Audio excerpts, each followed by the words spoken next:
The first impact of a tiger attack does not come from the tiger itself, but from the roar, which, in addition to being loud like a jet, has an eerie capacity to fill the space around it, leaving one unsure where to look. From close range, the experience is overwhelming and has the effect of separating you from yourself, of scrambling the very neurology that is supposed to save you at times like this. Those who have done serious tiger time, scientists and hunters, describe the tiger's roar not as a sound so much as a full-body experience. Sober, disciplined biologists have sworn they felt the earth shake. One Russian hunter, taken by surprise, recalled thinking a dam had burst somewhere. In short, the tiger's roar exists in the same sonic realm as a natural catastrophe. It is one of those sounds that give meaning and substance to the fear of God. The Udegi, Yuri Pionka, described the roar of that tiger in the clearing as soul-rending. The literal translation from Russian is soul tearing apart. I have heard tigers in the forest, he said, but I have never heard anything like that. It was vicious, terrifying. My name is Wildstag, and thank you for tuning in to another used book rant. Today, you heard the excerpt from the climax of this book, The Tiger. The subtitle is A True Story of Vengeance and Survival.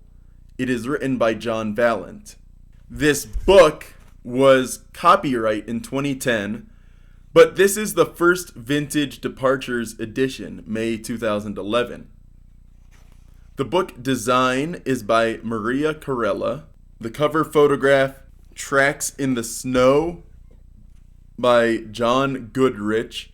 Cover design by C.S. Richardson. I bought this book in 2019 when I was working in Albuquerque for several months at that summer camp I've talked about in the past. This was purchased at Tidal Wave Books, Revised. The Revised is actually part of its name. The sticker here says it's categorized as true adventure and nonfiction, and it was $7.50. I've only read it 1.5 times, and that half time was very recently while I was refreshing my understanding of this book for this video. It's been a while since I covered any of the big cats or cats in general. I tend to cover pumas, cougars, mountain lions very often in this channel, but there are other cats that interest me. So a jaguar's shadow will be coming eventually when I familiarize myself with that one. The tiger is the one I've got today, and there's probably a couple others scattered about in my bookshelves that cover other felines. And though it didn't directly feature any, the snow leopard does discuss them in length. This book is following the story of tigers in Siberia, in northeastern Asia, in the Russian parts of the world. It does cover a lot of indigenous folks' traditions and beliefs about tigers. The indigenous folk before the Russian Empire started expanding in that area. It kicks off because a tiger eats a man. Man-eaters are a primordial fear for humans, and especially felines. So when you think of man-eaters, you may think of the man-eaters of Tsavo from Kenya, or you may think of mountain lions like the one I covered in The Beast in the Garden, which ate one human in the Boulder area in the 1980s.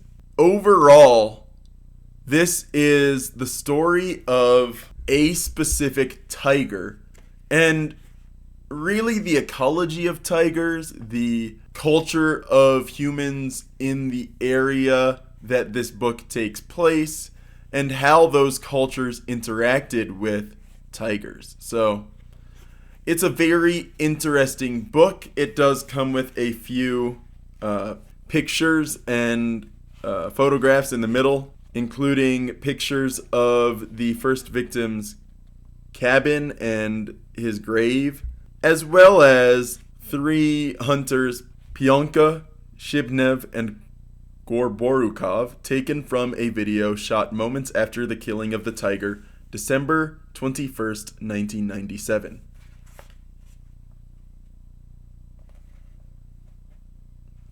There are a couple printing errors in this copy where it looks like the ink was kind of not smeared but blurred in the printing, and those seem to only be on the right hand side of the book. In the theme of authors writing about other authors and mentioning them in their own books, John Vallant also mentions George Scholar, the author of The Deer and the Tiger. George Scholar had previously been mentioned in The Snow Leopard as the companion of Peter Mathiasen when he went up into Nepal. When he mentions G.S. in that book, it's because G.S. is George Scholar.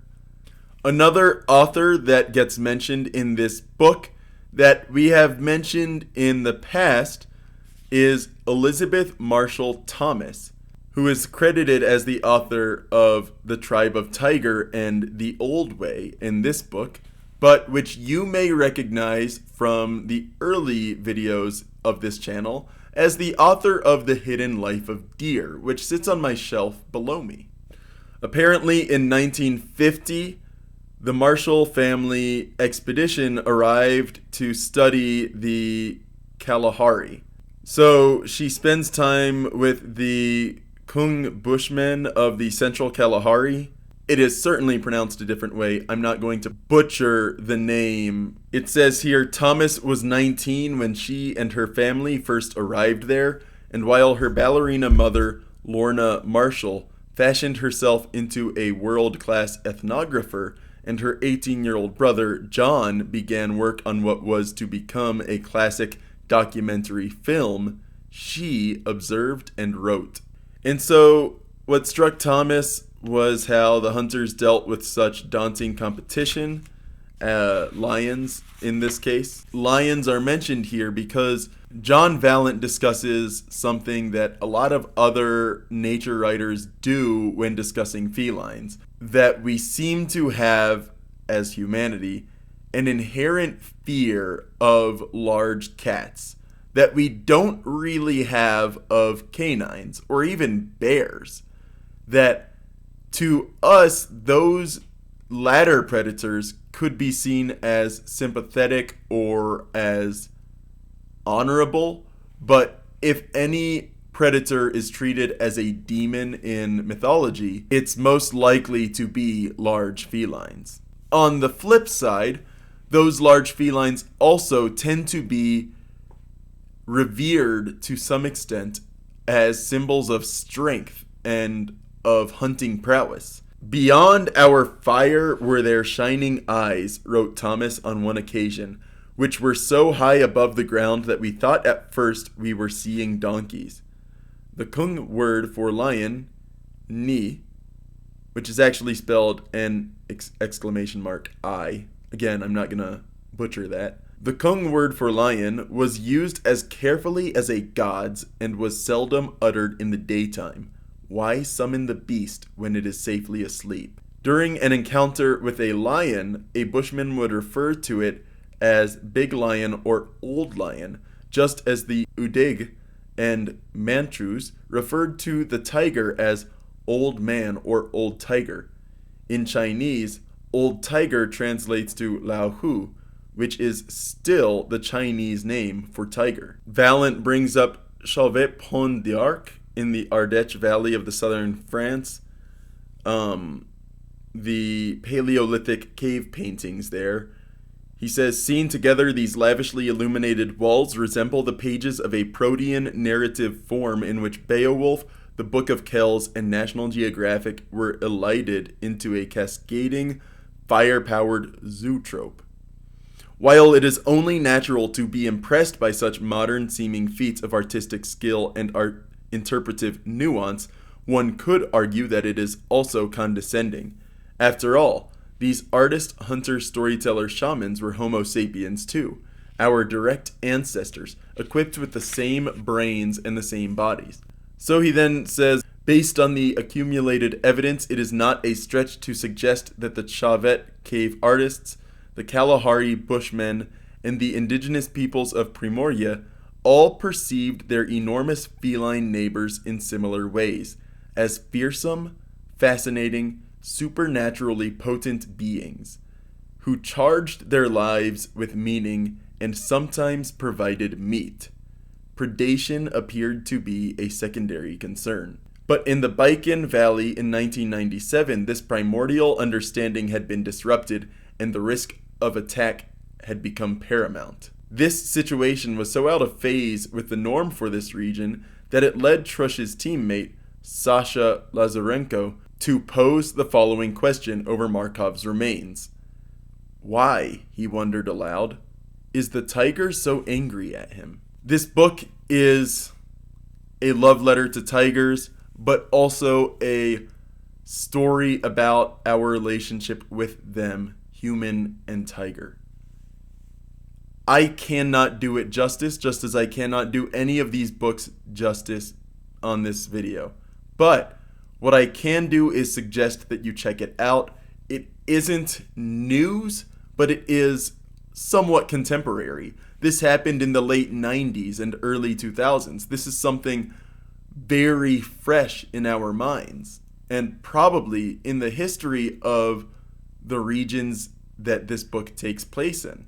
Man-eating tigers aren't frequent, but they live in our cultural memories the way other man-eating animals do.